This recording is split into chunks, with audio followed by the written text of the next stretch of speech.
Bonjour à tous. Il n'y a aucun doute sur la résistance de la carrosserie à la corrosion.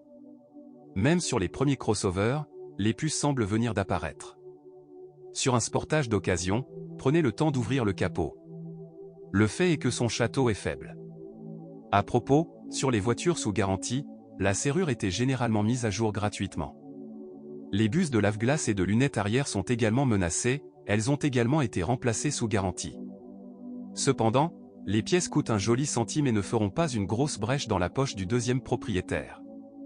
Mais si vous souhaitez installer une isolation phonique supplémentaire, vous devrez dépenser de l'argent. Cependant, rares sont ceux qui souhaitent rendre leur crossover plus silencieux. Bien que, à mon avis, même dans la version standard, la voiture ne puisse pas être qualifiée de trop bruyante. Quant à l'équipement électrique, le Kia Sportage a tout en ordre.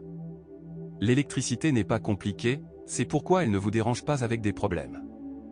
Dans le même temps, les propriétaires se plaignent souvent des phares anti-brouillard qui s'éteignent périodiquement. En règle générale, ils doivent être changés environ une fois par an. Parfois, des dysfonctionnements surviennent dans le fonctionnement du système de verrouillage centralisé, des vitres électriques et du système multimédia. Mais ils ne sont pas bons en statistiques. Mais parfois, des problèmes surviennent avec les moteurs. Le E4 de 2 litres peut souffrir d'éraflures du groupe cylindre-piston. Cela se produit généralement pour deux raisons, en raison d'un niveau d'huile insuffisant et d'une défaillance du catalyseur. Avec la première raison, tout est plus ou moins clair. En raison des faibles niveaux de liquide, un manque d'huile se produit généralement. Dans ce cas, les pistons se déplacent à sec le long des cylindres, laissant démarquer des rayures sur leurs parois. Par conséquent, prenez pour règle de surveiller régulièrement la quantité d'huile dans le moteur. Si cela reste toujours dans les limites normales, de tels problèmes ne se produiront jamais. C'est une toute autre affaire si le neutralisant tombe en panne. Dès que vous sentez que quelque chose ne va pas, et cela peut déjà arriver après 50 000 à 80 000 km, remplacez-le de toute urgence par un nouveau. Le fait est que la partie active du catalyseur est constituée de nids d'abeilles en céramique, qui sont détruits en cas de défaillance. De petites particules de céramique sont aspirées dans le moteur et rayent les parois des cylindres comme du papier de verre.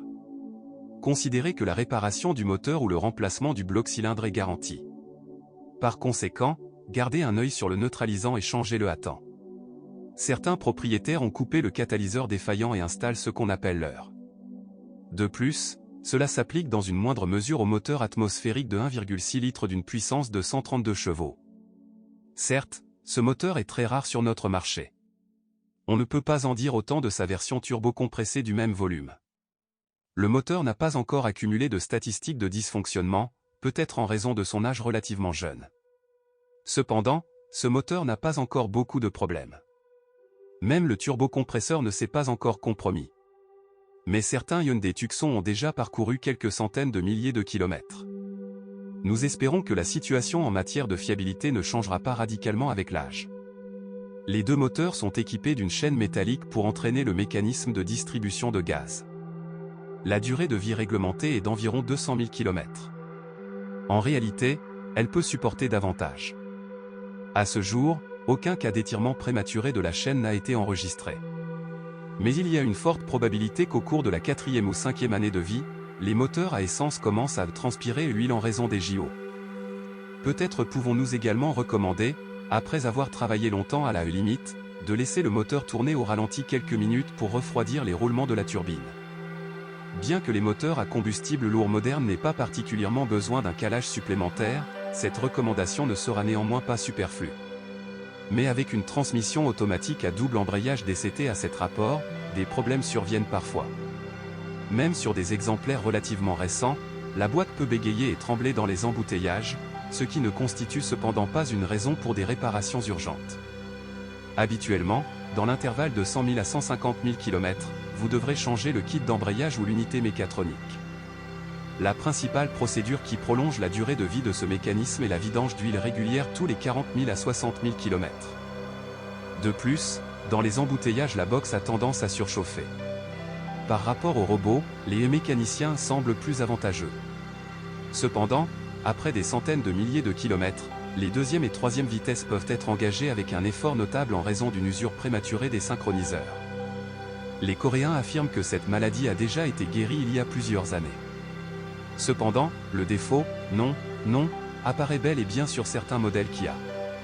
Et plus loin. Selon la réglementation, l'huile d'une transmission manuelle est changée tous les 90 000 km. Mais dans une transmission automatique hydromécanique à 6 bandes, la mise à jour est recommandée 1 fois et demie à 2 fois plus souvent. Ce n'est que dans ce cas que la box peut durer jusqu'à 350 000 km et même plus sans réparation majeure. Lorsque ces règles sont respectées, la transmission automatique dispose d'une ressource décente. Un entretien de haute qualité et rapide associé à un style de conduite prudent contribuera réellement à prolonger la durée de vie de la boîte. Une attitude prudente affectera sans aucun doute la durée de vie de l'embrayage électronique qui relie les roues arrière lorsque les roues avant patinent dans une transmission 4x4. Le coût de la suspension dépend également de votre style de conduite. Cependant, certains éléments n'ont pas initialement une durée de vie décente. Par exemple, les amortisseurs ne durent pas toujours aussi longtemps qu'ils le devraient et commencent à fuir entre 50 000 et 70 000 km.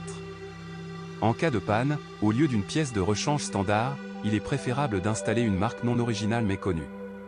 Certains propriétaires se plaignent du gémissement des roulements de moyeu après environ 50 000 km, dont la durée de vie est généralement 2 fois plus longue. À peu près au même moment, les roulements des jambes de force avant peuvent grincer lors de la rotation du volant. Mais le grincement des mécanismes de freinage se produit lorsque l'étrier arrière se bloque. Ceci est considéré comme une plaie exclusive du Kia Sportage. Habituellement, les maîtres des stations-service parviennent à développer un mécanisme utilisant des produits chimiques automobiles. Mais si la maladie est avancée, vous devrez acheter un nouvel ensemble d'étriers. Après tout cela, remplacer les jambes de force stabilisatrices tous les 30 000 à 50 000 km semble être un événement tout à fait naturel. Ainsi, un Sportage d'occasion peut être fortement recommandé à l'achat. Surtout à un si jeune âge. Pour vous protéger complètement des mauvaises surprises à l'avenir, évitez uniquement les modifications avec une boîte de vitesse robotisée DCT. À propos, il n'était associé qu'à un moteur de 1,6 litres développant 177 chevaux. Les versions équipées d'un moteur diesel de 2 litres sont considérées comme presque irréprochables en termes de fiabilité. C'est encore mieux de prendre la voiture après le restylage, alors que le robot était déjà complètement aboli, et avec le 4 diesel, ils ont commencé à installer. Si vous possédez ou aviez un tel modèle, partagez des informations sur ce qu'il casse et comment dans les commentaires.